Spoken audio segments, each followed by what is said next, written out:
Puji Tuhan. Selamat pagi Bapak Ibu Saudara yang diberkati Tuhan. Kita bersyukur untuk anugerah Tuhan yang menghantar kita sampai di penghujung tahun 2023, di mana kita ada di minggu pertama bulan yang terakhir tahun ini.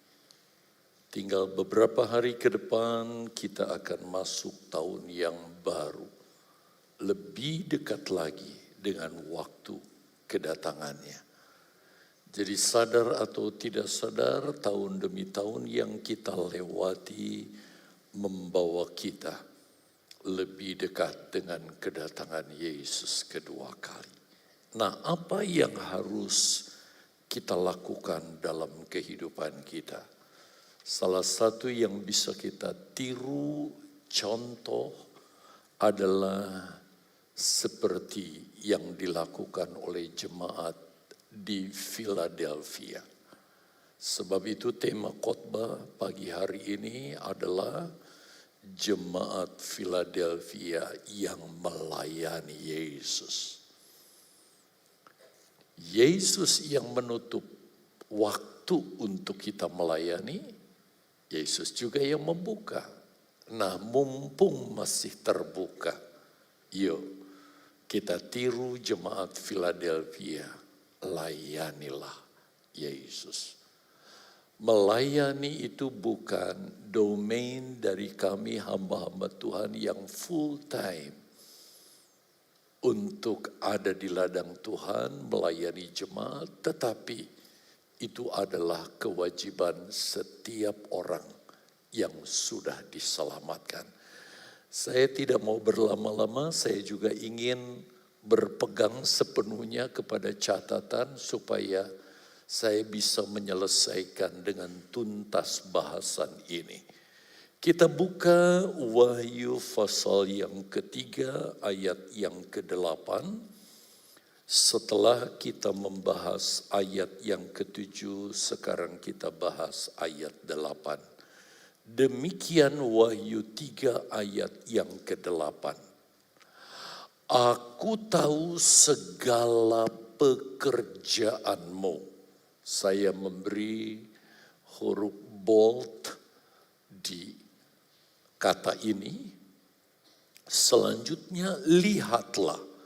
Aku telah membuka pintu bagimu. Aku telah membuka kesempatan bagimu yang tidak dapat ditutup oleh siapapun. Karena Yesus yang memegang ini. Yesus yang menentukan ini. Lanjut. Aku tahu bahwa kekuatanmu tidak seberapa. Kekuatanmu kecil, namun engkau menuruti firman-Ku dan engkau tidak menyangkal aku. Nah, kita mau belajar apa maksud firman Allah yang disampaikan kepada jemaat Philadelphia, tetapi pagi hari ini kalau disampaikan di GPDI Mahanaim, ini juga buat saudara sekalian, jemaat GPDI Mahanaim. Sebab itu saya berharap saudara fokus, jangan bergeser perhatian saudara dari kebenaran firman Allah. Nah, kalau kita lihat di awal ayat ke-8 ini, Yesus berkata kepada jemaat Philadelphia. Lihat ucapan Yesus. Aku, maksudnya Yesus, tahu segala pekerjaanmu. Nah, Bapak, Ibu, Saudara yang dikasihi Tuhan, dari ucapan Yesus kita diingatkan bahwa mata Yesus, perhatian Yesus kepada tiap-tiap orang percaya, termasuk saudara sekalian, saudara, tidak hanya ditujukan untuk melihat perilaku, perbuatan yang kita lakukan dalam kehidupan kita sehari-hari.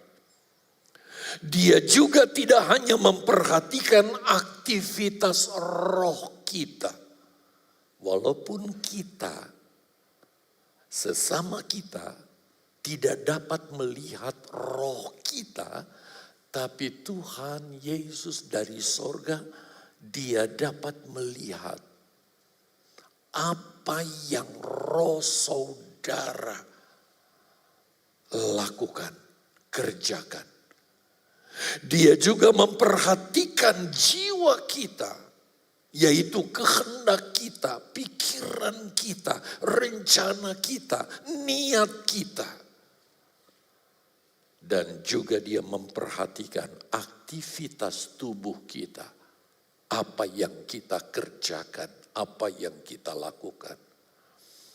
Tetapi sekali lagi firman Allah mengingatkan kita bahwa Yesus tidak hanya memperhatikan aktivitas seperti apa yang sudah saya katakan tadi.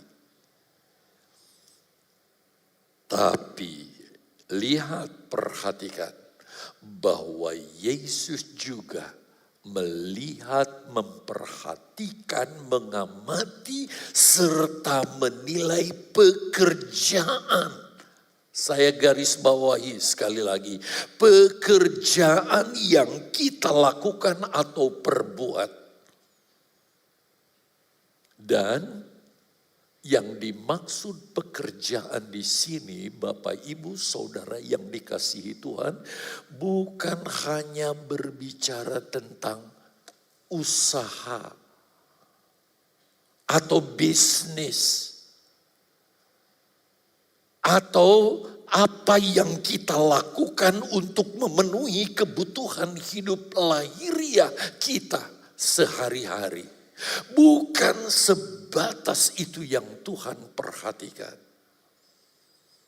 Tetapi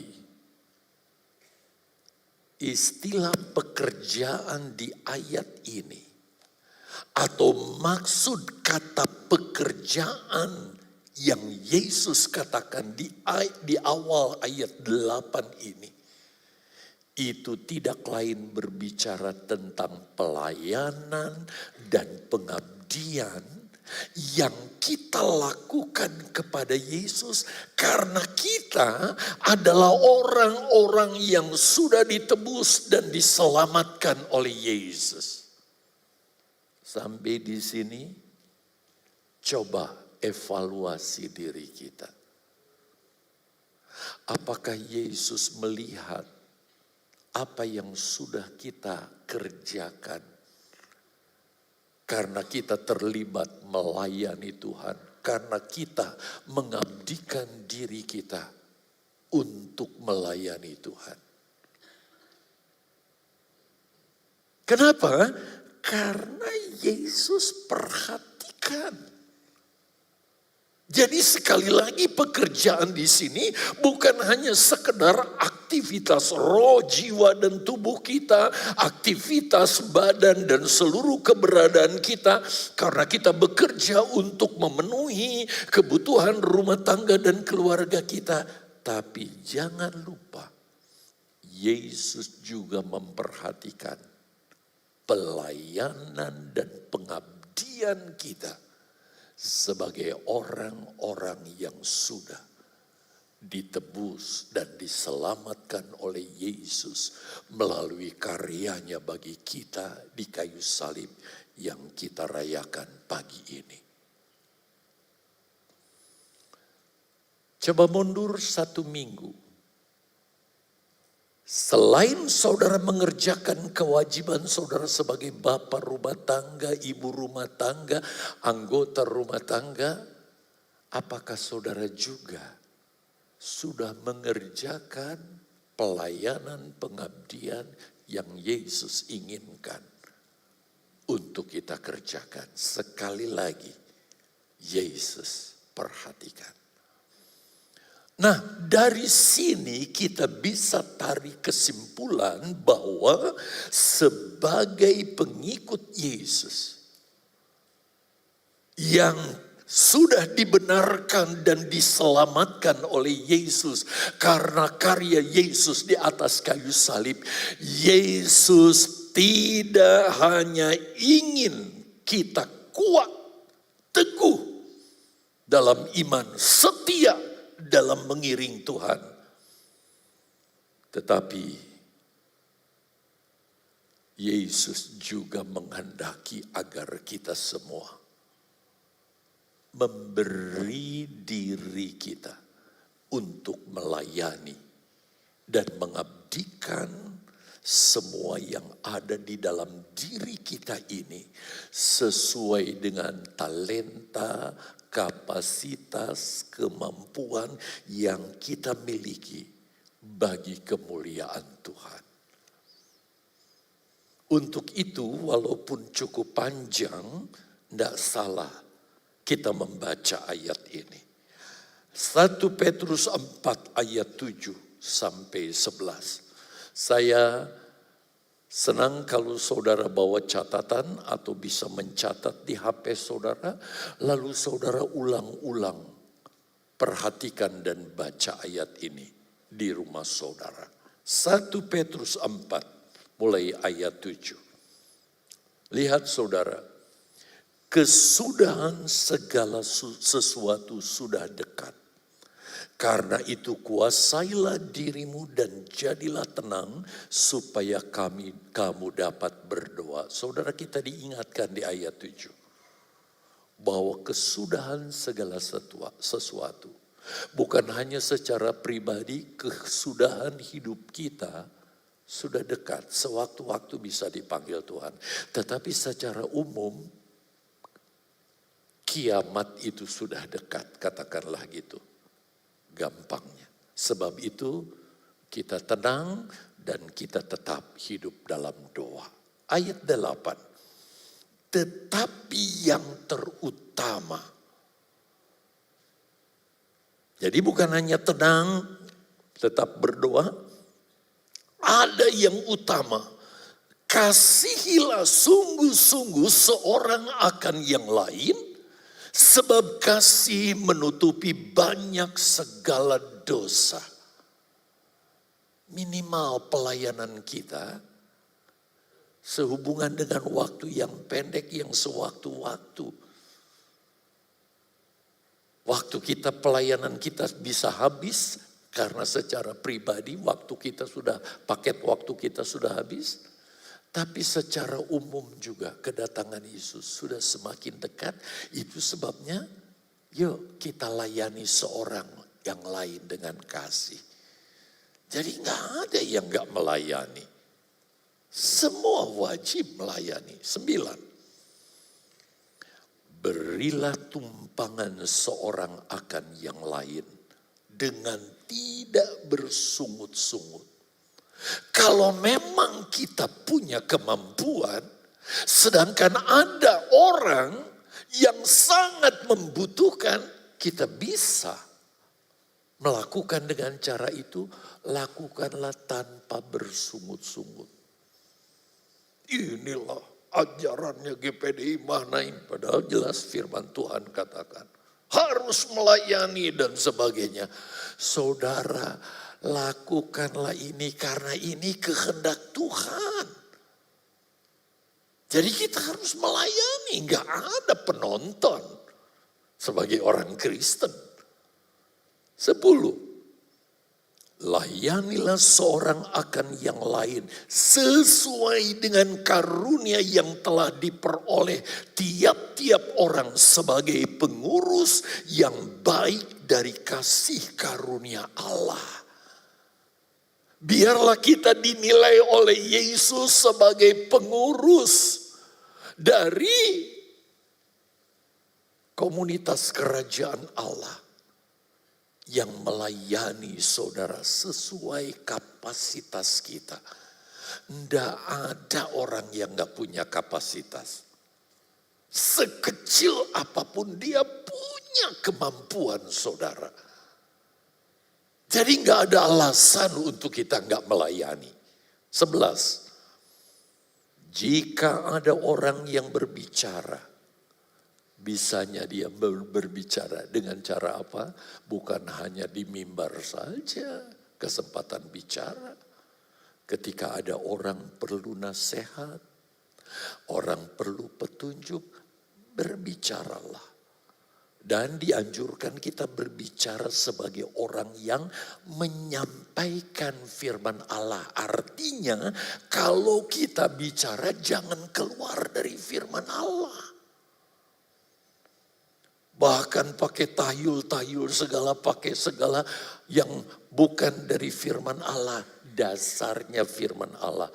Kalau kita melayani seseorang melalui ucapan perkataan kita. Jika ada orang yang melayani, baiklah melakukannya dengan kekuatan yang dianugerahkan Allah, supaya Allah dimuliakan dalam segala sesuatu karena Yesus Kristus. Jadi kalau kita melayani dalam bentuk apa? Layanilah sesuai kemampuan kita. Kalau kita punya kemampuan besar, kita bisa melayani mereka dengan kapasitas yang cukup besar. Tapi kalau kemampuan kita kecil, berpadalah dengan kemampuan kita untuk melayani. Ialah yang empunya kemuliaan dan kuasa sampai selama-lamanya. Di ayat 11 bagian akhir. Ternyata pelayanan itu akan menghasilkan kemuliaan. Kalau ada waktu ya, kita akan bahas ini. Tapi saya akan singgung nanti. Baik, sekarang saudara, tentang manfaat melayani. Saya yakin tidak sedikit di antara kita yang sampai sekarang ada yang bertanya, apa sih manfaat melayani? Apa sih gunanya melayani? Bukankah kita sebagai orang percaya, kita adalah orang-orang yang sudah ditebus. Dosa kita sudah diampuni. Dan kita pasti kalau kita mati diselamatkan. Jadi apa lagi yang kita harus cari? Pakai melayani segala. Ada yang berpikir demikian. Tapi kalau kita membaca ayat-ayat tadi sebenarnya sudah terjawab kan? Bukan Yosminandar yang ngomong, firman Allah yang ngomong. Nah Bapak Ibu Saudara yang dikasihi Tuhan, kalau ada yang masih bertanya seperti itu, saya ingin jelaskan sedikit walaupun sebenarnya sudah beberapa kali saya jelaskan dari mimbar kudus ini. Apa itu keselamatan dan apa itu kemuliaan? Kita mulai saja. Kok masih sampai di sini terus? Udah. Tentang keselamatan dan kemuliaan. Sekarang kita mulai dengan keselamatan. Ya. Oh, udah lewat tadi, jadi agak terlambat ini. Sekarang bicara dulu keselamatan. Bapak Ibu Saudara yang dikasihi Tuhan, keselamatan kita terima pada waktu kita percaya kepada Yesus. Bertobat, lahir baru, menjadi ciptaan yang baru. Kita telah terima keselamatan itu sebagai anugerah. Kata anugerah artinya adalah pemberian yang diberikan secara cuma-cuma atau gratis. Jadi saudara, keselamatan itu bukan karena hasil usaha kita. Tetapi keselamatan itu adalah pemberian atau anugerah yang diberikan secara cuma-cuma atau gratis karena kita menerima keselamatan yang Yesus berikan lewat kematiannya di kayu salib. Kita praktekkan kan? Diberikan kepada kita roti, anggur yang adalah analogi dari pribadi Yesus, hidup Yesus. Dan anggur adalah gambaran dari karya kematiannya sampai dia mencurahkan seluruh darahnya. Kita terima. Kalau itu kita terima dengan iman saudara, maka semua dosa kita diampuni dan kita punya status yang pasti kita sudah diselamatkan. Itulah keselamatan yang kita terima tanpa bayar. Kita terima hanya karena iman kepada Yesus yang sudah mati bagi kita. Sekarang tentang kemuliaan. Kemuliaan bisa disebut sebagai pahala. Berupa mahkota kemuliaan yang akan kita terima nanti di sorga. Dan upah atau mahkota kemuliaan ini adalah merupakan saudara pemberian yang diberikan kepada kita, pemberian yang akan dianugerahkan kepada kita karena kita sudah melayani Tuhan. Jadi kalau saudara percaya kepada Yesus, saudara hanya percaya. Tapi saudara tidak ambil bagian sedikit pun dalam melayani Tuhan, saudara tidak akan mendapat upah nanti di sorga. Saudara tidak akan mendapat mahkota kemuliaan.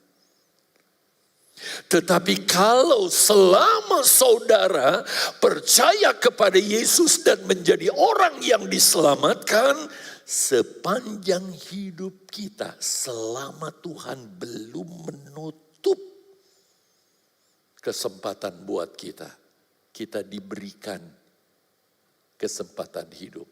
Sekarang umur kita berapa? Kesempatannya tinggal berapa lagi? Kerjakan itu dengan melayani Tuhan, mengabdikan diri kita kepada Tuhan, korban pelayanan, kebaikan yang kita berikan kepada Tuhan. Lewat pekerjaannya, lewat saudara seiman, maka kita akan menerima mahkota kemuliaan itu. Yaitu pahala yang akan kita terima.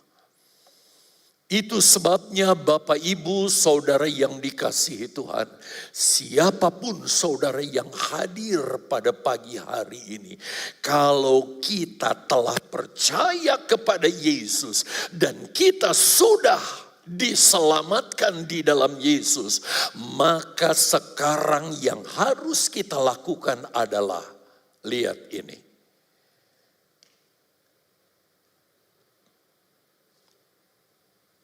Terus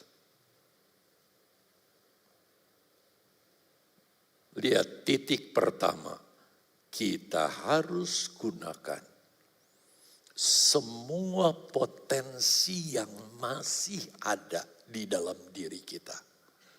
Mulai dari waktu, kapasitas kita, bahkan semua yang kita miliki. Kita bisa sisihkan itu untuk melayani Tuhan. Tuhan tidak minta semuanya dari kita, sebab kita juga perlu saudara menafkahi keluarga kita. Tetapi walaupun tidak banyak, tetapi kita sisihkan itu untuk melayani Tuhan. Tuhan tidak akan pernah lupa memberi kepada saudara pahala, mahkota kemuliaan. Nanti kita kalau ketemu di sorga, saudara, kita akan saling melihat sejauh mana kemuliaan yang kita terima dari Tuhan. Jangan kaget kalau kita juga melihat ada yang sama sekali nggak menerima kemuliaan. Nggak pakai mahkota di kepalanya. Contohnya, di ibadah tadi pagi saya katakan, ketika Yesus disalib, ada 2 orang penjahat yang turut disalibkan bersama Yesus. Yang satu sampai mati dia menghujat Yesus. Tapi yang satu lagi, di titik-titik akhir menjelang kematiannya, timbul iman di dalam dirinya. Lalu dia berkata, Yesus, ingatlah kepadaku kalau engkau datang sebagai Raja. Dia mengimani Yesus Mesias. Apa jawab Yesus? Hari ini kamu bersama aku di Firdaus. Yesus pastikan karena dia beriman di titik-titik akhir kematiannya. Yesus katakan dia selamat bersama Yesus di Firdaus. Apa dia akan terima pahala? Keselamatan pasti, sebab Yesus katakan itu. Tetapi apa dia dapat pahala? Kenapa? Dia nggak punya waktu seperti saudara. Kapan saudara percaya kepada Yesus? Dan apakah waktu-waktu kita gunakan untuk melayani Tuhan? Dia nggak bisa. Sebab sesudah disalib, dia harus mati. Nggak punya kesempatan melayani. Tapi saudara diberikan oleh Tuhan kesempatan untuk melayani. Jadi kalau sampai saudara sudah dengar firman Allah, mengerti bahwa dari hidup yang kita terima sekarang ini, bahkan keselamatan yang sudah dijaminkan dalam hidup kita, tapi kita tidak mau menggunakan potensi yang ada pada kita, saudara yang nanti akan mengalami. Nah, untuk itu kita melihat contoh dari sebuah keluarga. Saya nggak akan tampilkan keluarga yang wow, yang hebat, tapi keluarga sederhana, yaitu keluarga Betania. Untuk itu mari kita pelajari bagaimana keluarga Betania ini dalam melayani Yesus. Kisahnya dicatat di dalam Lukas 10 ayat 38 sampai 42. Kita akan belajar keistimewaan, tapi juga kita akan belajar kekurangan yang jangan sampai kita tiru dari keluarga Betania ini. Ya, saya harap saudara bisa menangkap, lalu saudara ketika membaca merenungkannya, dan biarlah ini jadi masukan buat kita. Saya tidak akan membaca semua ayat, tetapi saya akan baca secara eksegesa, ya, lalu menjelaskan kepada saudara. Kita baca dulu ayatnya, Lukas 10 ayat 38.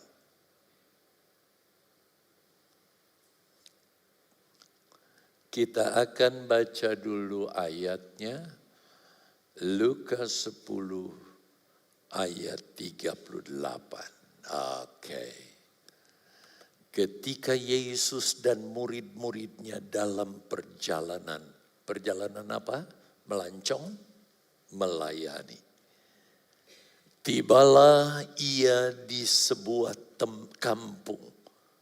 Seorang perempuan yang bernama Marta menerima dia di rumahnya.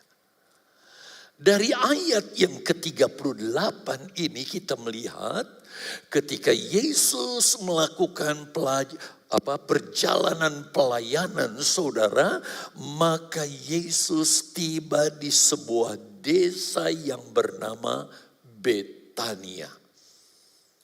Tempat di mana tinggal saudara bersaudara, yaitu Maria, Lazarus, dan Marta.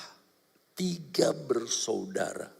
Sebagai pengikut Yesus yang setia, persis seperti saudara. Nah, ketika Yesus tiba di desa itu, ternyata Marta melihat Yesus dengan sekian banyak rombongannya. Dengan ramah dia menyambut dan berkata, "Yo, singgah di rumah kami." Maka Yesus pun dengan rombongannya singgah di keluarga Betania ini. Menurut tafsiran, kemungkinan acap kali Yesus kalau lewat kampung ini, Yesus tinggal di keluarga ini. Sekarang kita perhatikan ayat 39 sesudah Yesus disambut. Perempuan itu mempunyai seorang saudara yang bernama Maria.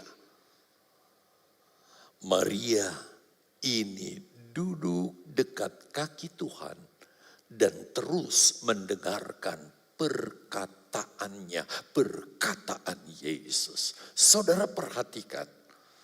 Dari ayat 39 ini kita bisa simpulkan bahwa 3 bersaudara keluarga Betania ini, yaitu Maria, Lazarus, dan Marta, saudara, adalah pengikut Yesus yang sudah terbiasa melayani Yesus.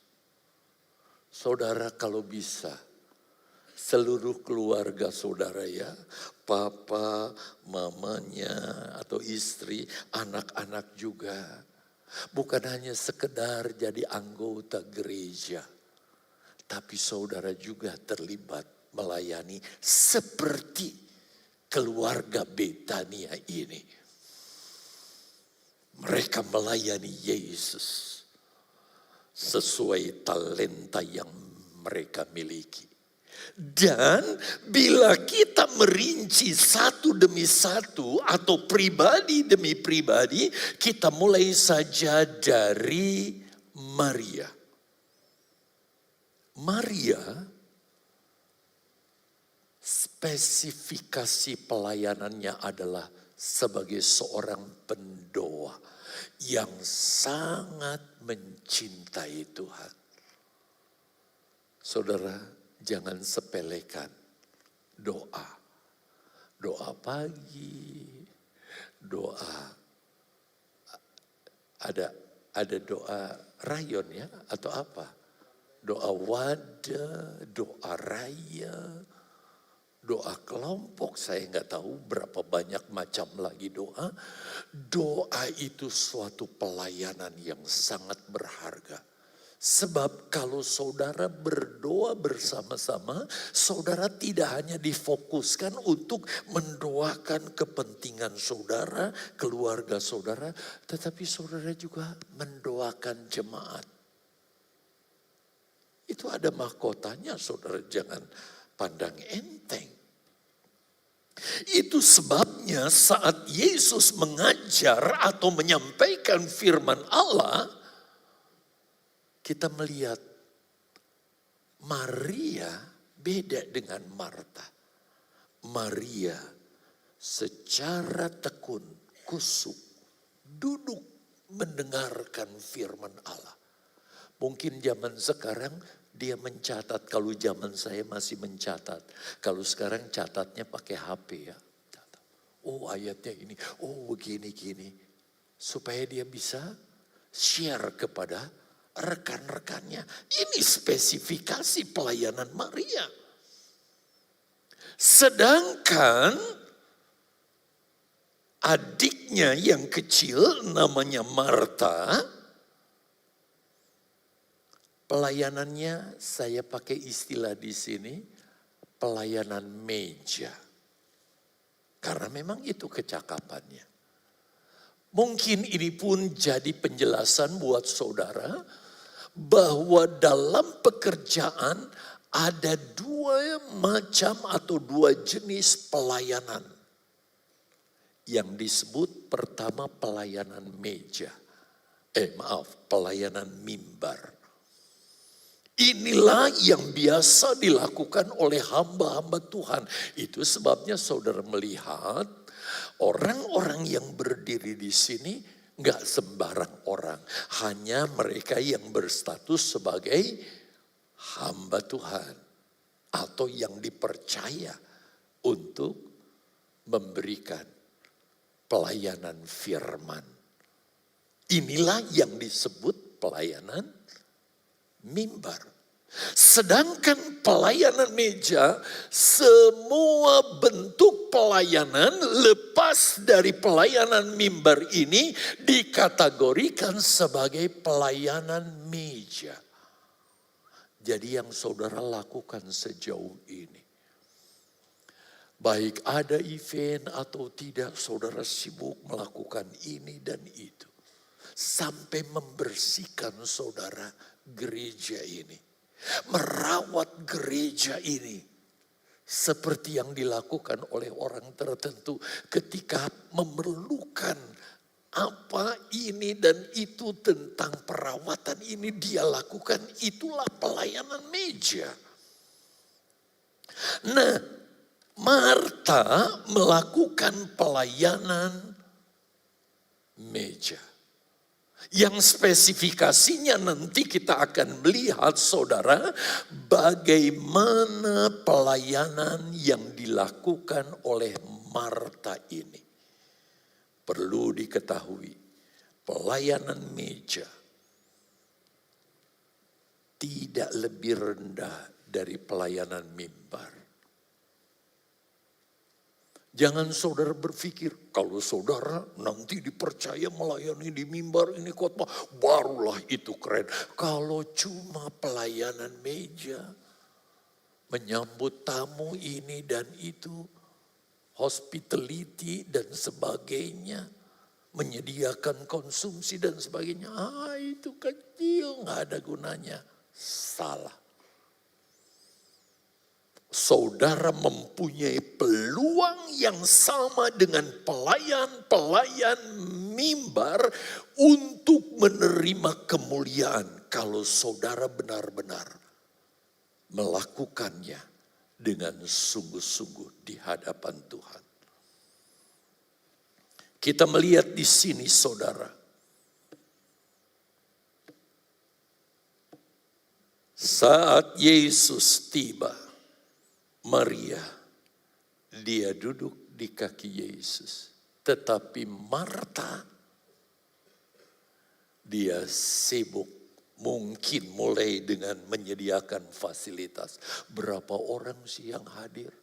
Yesus dengan muridnya saja sudah 13 orang. Belum lagi ada penyerta-penyerta lainnya. Dia sibuk sediakan ruangannya, tempat duduknya dan sebagainya, fasilitas untuk mereka berkumpul.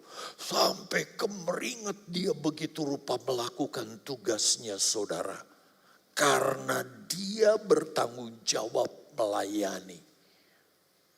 Itu sebabnya saudara, betapa pentingnya lihat ke caption. Motivasi kita dalam melayani Tuhan. Saya harap saudara-saudara jemaat Mahanaim yang sudah melakukan atau ambil bagian melayani Tuhan. Jangan sekedar melayani. Tapi motivasi kita dalam melayani itu sangat penting. Ada orang-orang yang punya keahlian tertentu, diabdikan itu saudara untuk pekerjaan Tuhan. Ketika diminta saudara, berapa dananya yang harus kami bayar? Dia katakan, itu untuk pekerjaan Tuhan. Dia sudah melayani Tuhan. teman kita lagi sibuk dengan kameranya, itu pun pelayanan saudara. Yang mengoperasikan LED ini melayani Tuhan. Pemain musik termasuk pelayanan mimbar ya mereka. Ketika mereka mulai melayani sesuai bidang pelayanan mereka masing-masing, kita melihat saudara, ada hal-hal yang kita bisa jadikan masukan. Sekali lagi masukan ini kalau baik yuk kita praktekkan, kalau baik itu kita tiru, tapi kalau jelek jangan lakukan. Supaya ini jadi pelajaran buat kita. Bagaimana dalam melayani kita mengendalikan emosi dan motivasi kita. Motif kita melayani. Jadi melayani Tuhan jangan sporadis, asal-asalan saudara. Sekarang kita lihat Maria dan Marta. Keduanya sama-sama melayani. Sebab kita lihat, kita nanti bahas bahwa Lazarus gak ada di sana. Mereka melayani Yesus. Tetapi motivasi Marta dan Maria, kalau saudara cermati, saya jelaskan nanti. Keduanya beda. Semoga ini jadi pelajaran buat kita dalam keterlibatan kita melayani Tuhan. Kita lihat Maria dulu ya. Maria dulu. Maria menunjukkan sikap lemah lembut. Saya harap ini bukan karena dibuat-buat, tapi benar-benar lahir dari hati. Dan motivasi untuk melayani bukan hanya sekedar melayani, apalagi hanya sebagai tampilan, tapi karena kasih. Karena dia tahu yang dilayani itu bukan manusia tetapi Tuhan. Saudara-saudara yang melayani, jangan pikir ketika saudara menyilahkan orang untuk duduk di tempatnya. Saudara sedang melayani manusia. Saudara sedang melayani Yesus. Itu sebabnya jaga emosi kita, motivasi kita.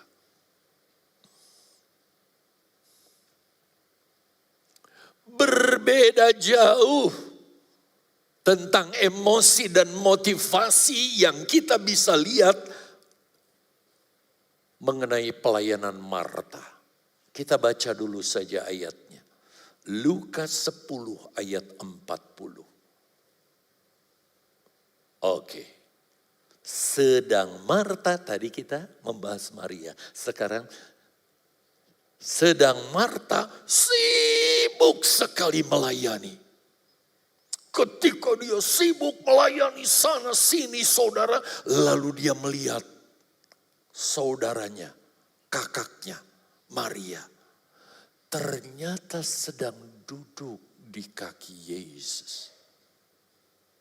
Secara kusuk mendengar firman Allah. Mungkin juga dia mencatatnya begitu rupa untuk dirinya bagi pelayanan nanti. Dikiranya dia enggak melayani. Dikiranya dia cuma duduk ongkang-ongkang kaki. Sementara dia sibuk melayani begitu rupa. Maka kita lihat. Dengan sembrononya si Marta ini datang kepada Yesus. Yang kemudian kemungkinan sedang mengajar. Tuhan, tidakkah engkau peduli bahwa saudaraku, kalau kita baca kisahnya lewat ayat-ayat yang saudara lihat sekarang ini, mungkin gak jauh berbeda seperti apa yang saya jelaskan sekarang ini.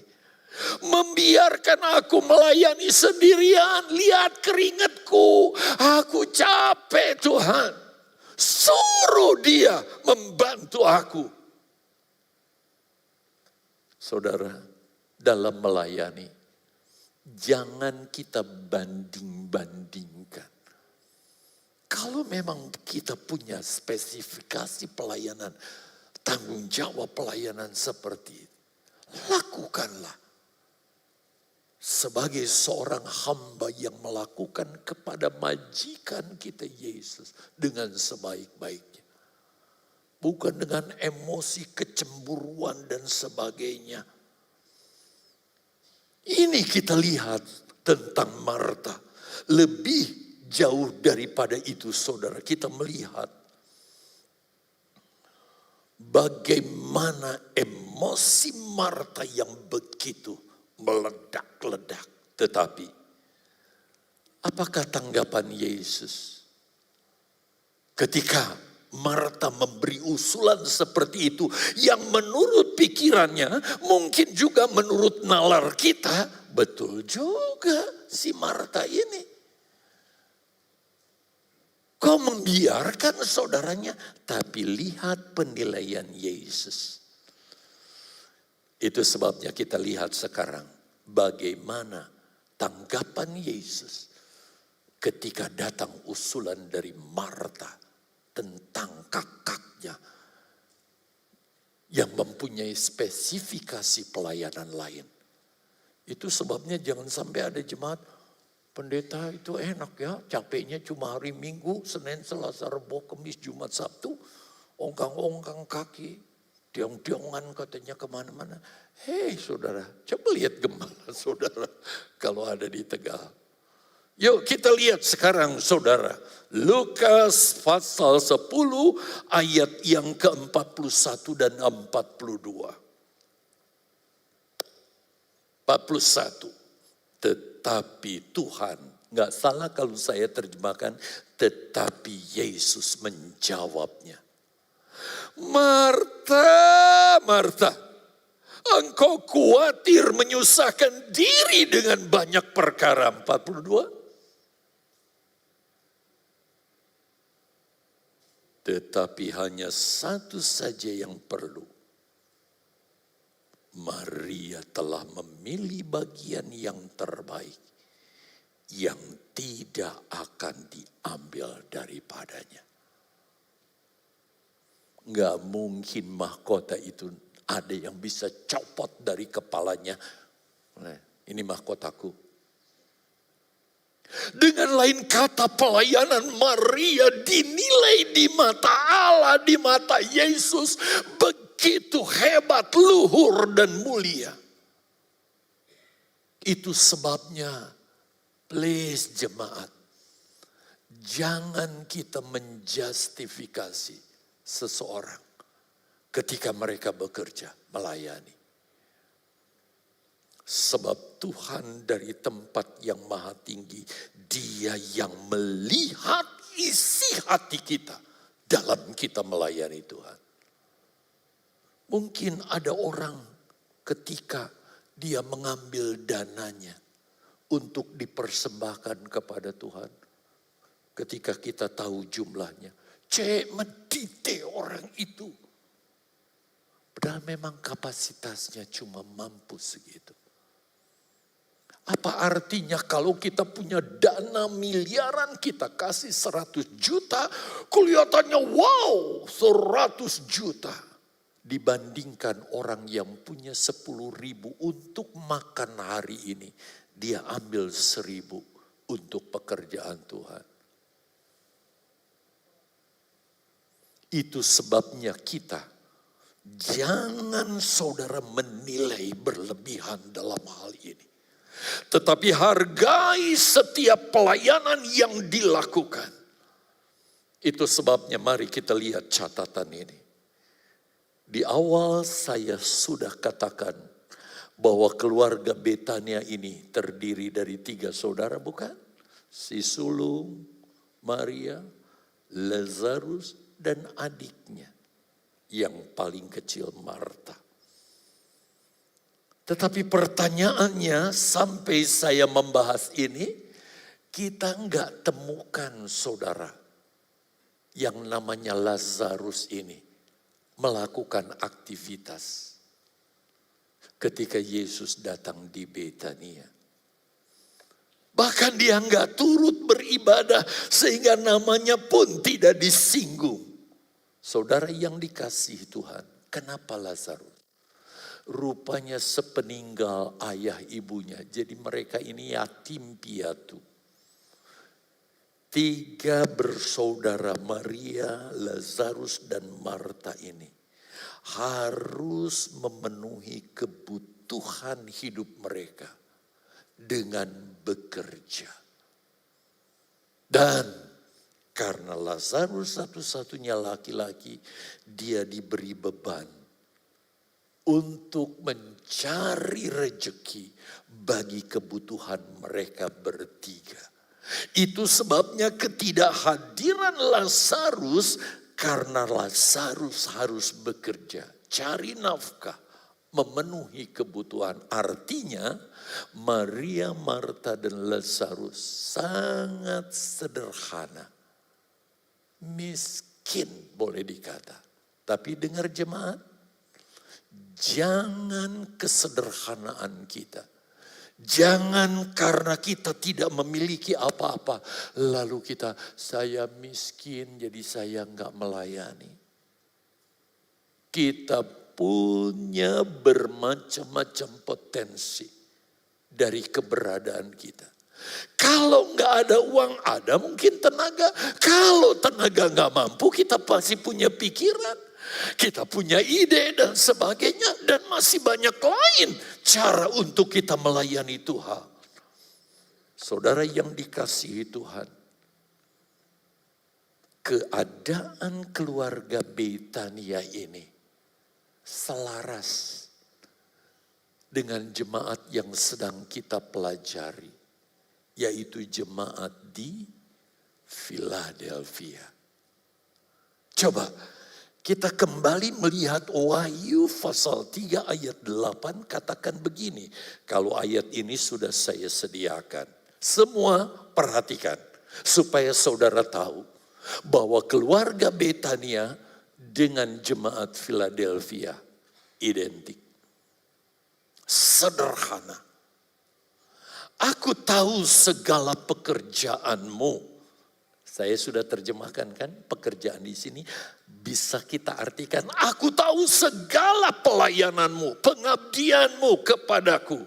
Lihatlah, aku telah membuka pintu bagimu. Lihatlah, Tuhan beri kesempatan kepada jemaat Philadelphia untuk melayani. Hati-hati saudara. Gunakan kesempatan itu selagi nafas masih ada di badan kita. Sebab kalau kita sudah begini ditaruhnya di Gereja Sejahtera, mau melayani apa lagi? Jangan sia-siakan yang tidak dapat ditutup oleh seorang pun.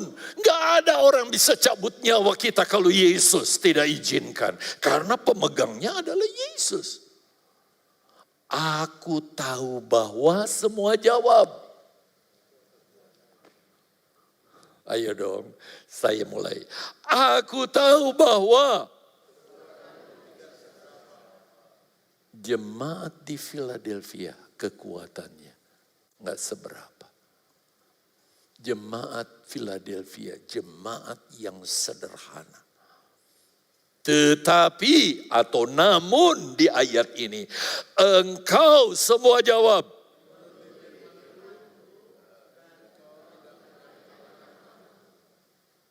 Saudara menuruti firman Tuhan enggak? Mengabdikan potensi yang saudara miliki untuk melayani. Kalau saudara membiarkan itu pada diri saudara, saudara punya potensi, saudara punya kapasitas. Tapi saudara enggak.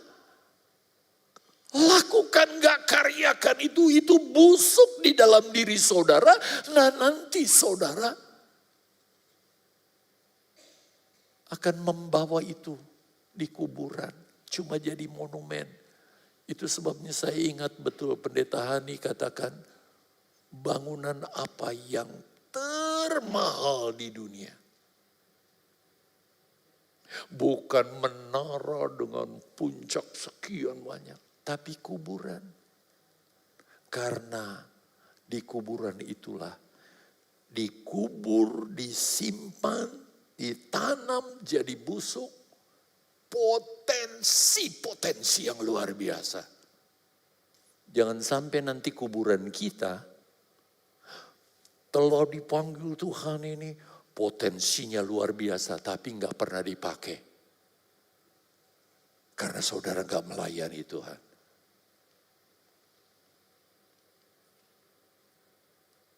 Dan nanti ketika kita melangkah ke sorga, semua dapat mahkota. Karena Tuhan berkata, sorry, kamu minggir sana ya, nggak dapat mahkota. Karena kita nggak melayani. Harusnya seluruh jemaat GPDI Mahanaim terlibat dalam melayani Tuhan. Bapak, Ibu, Saudara yang dikasihi Tuhan. Menyesal sekali ya, waktunya sudah habis. Saya nggak boleh berpanjang ria, tapi saya tutup saja dengan hal ini. Seringkali orang berpikir, saudara, kalau kita giat melayani Tuhan, kalau kita aktif di dalam Tuhan, pasti kita akan bebas dari semua masalah. Tanggapan seperti itu belum tentu betul. Kita lihat contoh. Saya kembali keluar ke keluarga Betania. Yohanes pasal 11 ayat 1 sampai 44. Ini bahan yang saudara nanti baca di rumah. Tapi saya hanya membaca sampai ayat 5 aja, cukup. Ya, dan saya menjelaskan dengan cepat karena waktu yang terbatas. Yohanes 11 mulai ayat 1. Semuanya perhatikan. Ada seorang yang sedang sakit, namanya Lazarus. Keluarga Betania. Ia tinggal di Betania, kampung siapa? Maria dan adiknya Marta. Berikut. Maria ialah perempuan yang pernah meminyaki kaki Tuhan dengan minyak mur dan menyekanya dengan rambutnya. Saudara, pada awalnya kita lihat dia cuma bisanya duduk, nggak bisa apa-apa, nggak ada korban. Tapi tunggu, ada momennya. Dia mempersembahkan yang gak bisa Marta persembahkan. Bahkan orang lain pun sampai Yudas berkomentar, dana segini banyak kok dibuang-buang, coba kasih orang miskin. Ternyata dia berkorban dengan korban yang begitu besar. Ayat 3. Dan Lazarus gak hadir di gereja. Tuhan izinkan selentik sedikit. Supaya kamu nanti menyadari hidupmu itu berharga. Jangan disia-siakan. Jangan lupakan ibadah. Sebab gak ibadah dia. Tuhan izinkan sakit. Itu sebabnya karena kasih Tuhan. Seringkali saudara mengizinkan sesuatu terjadi. Kedua perempuan itu mengirim kabar kepada Yesus. Tuhan, dia yang engkau kasihi sakit. Kita lihat, Maria dan Marta enggak menuduh Lazarus. Dia yang enggak hadir dalam ibadah ini, dia sakit. Tapi dia laporkan kepada Yesus, dia yang engkau kasihi sakit. Ini positif kan semuanya? Setelah pengalaman ini. 4. Ketika Yesus mendengar kabar itu, ia berkata, penyakit itu tidak akan membawa kematian, tetapi akan menyatakan kemuliaan Allah.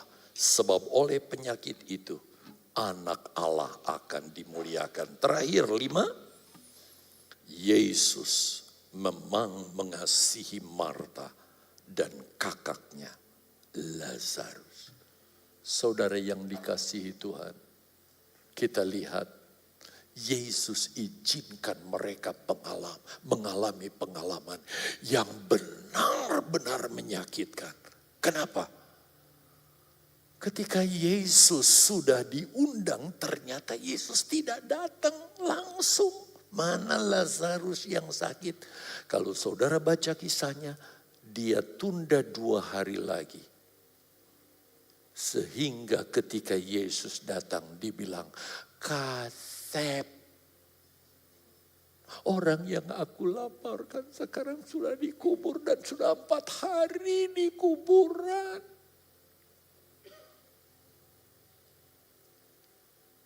Bahkan ketika berhadapan dengan Marta, Yesus berkata, saudaramu akan sembuh. Iya, aku tahu dari pelajaran firman Allah, nanti dia akan dibangkitkan di akhir zaman.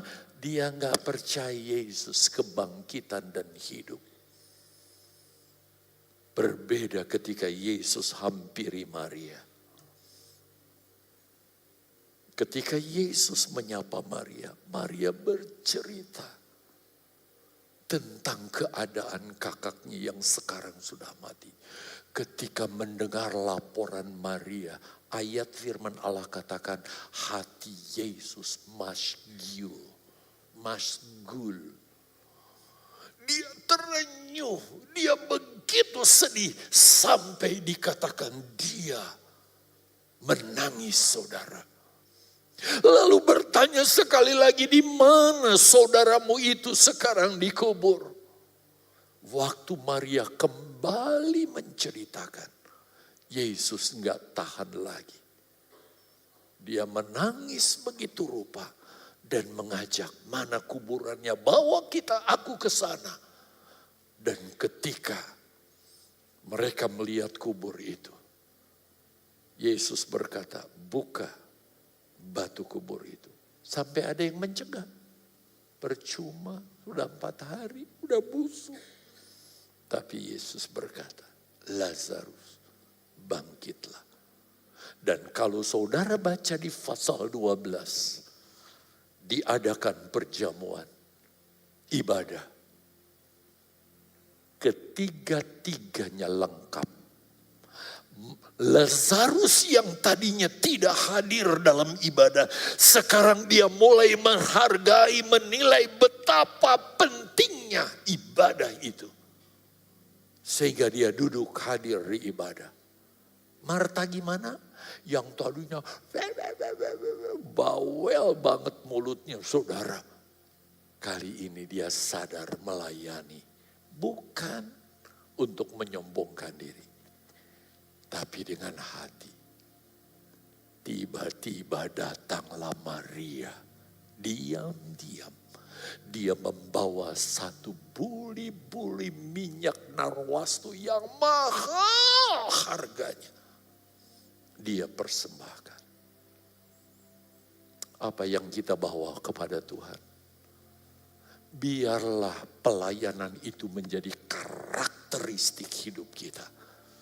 Bukan hanya sesekali, bukan hanya lagi mood kita enak, tapi biarlah kita melayani Tuhan dengan kesungguhan hati di hadapan Tuhan. Tuhan Yesus memberkati saudara sekalian.